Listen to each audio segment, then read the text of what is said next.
Naomi Judd recently took her own life. And so I was thinking, and of course it's a tremendously sad situation.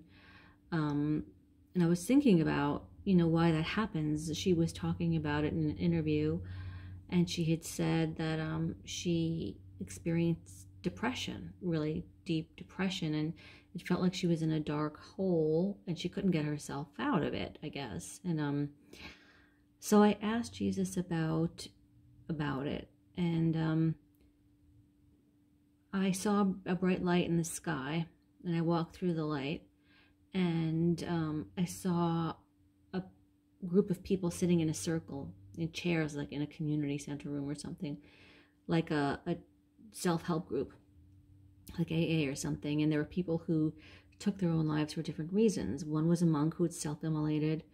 Another one was Naomi Judd. And so there were all these people who had done it for different reasons. And what I understood is that the reason didn't matter. When you do this, you're basically putting your spiritual journey on pause.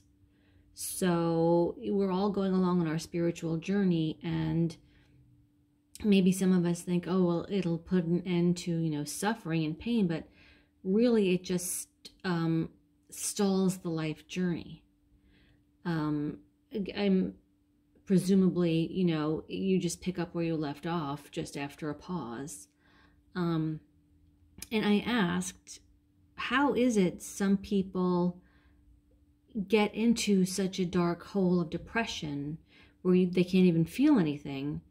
And of course that feeling must be just terrifying and upsetting. And of course, it's something that, it's understandable how a person would want to stop suffering.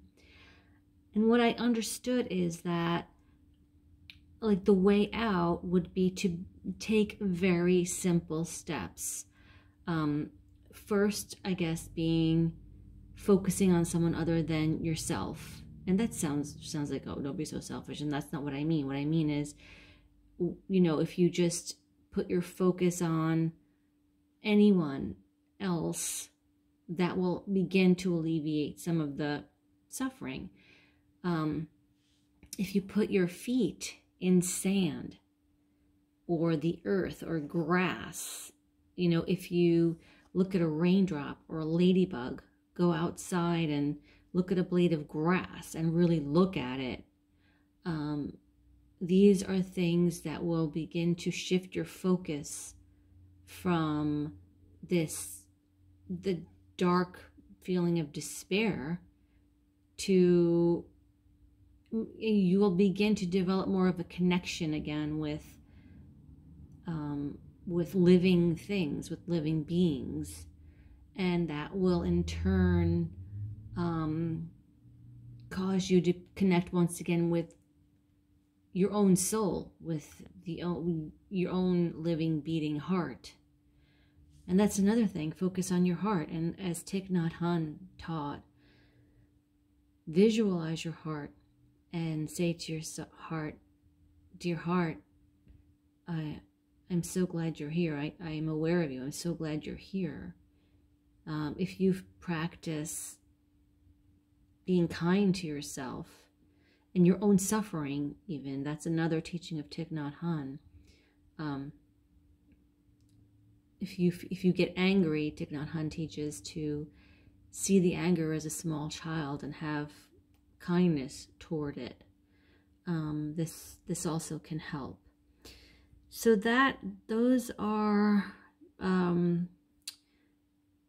what I understood from having aligned my energy with Jesus and asking about this. If anyone is suffering from this, please reach out for help, only because obviously nobody wants such a thing to happen to anyone, but also because there is help out there.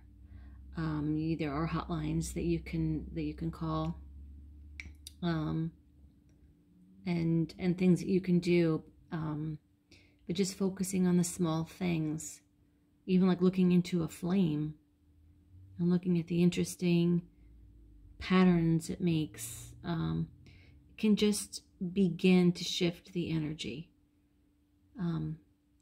What do you think? Does this resonate with you? Let me know in a comment, and I'll see you in the next one. Bye.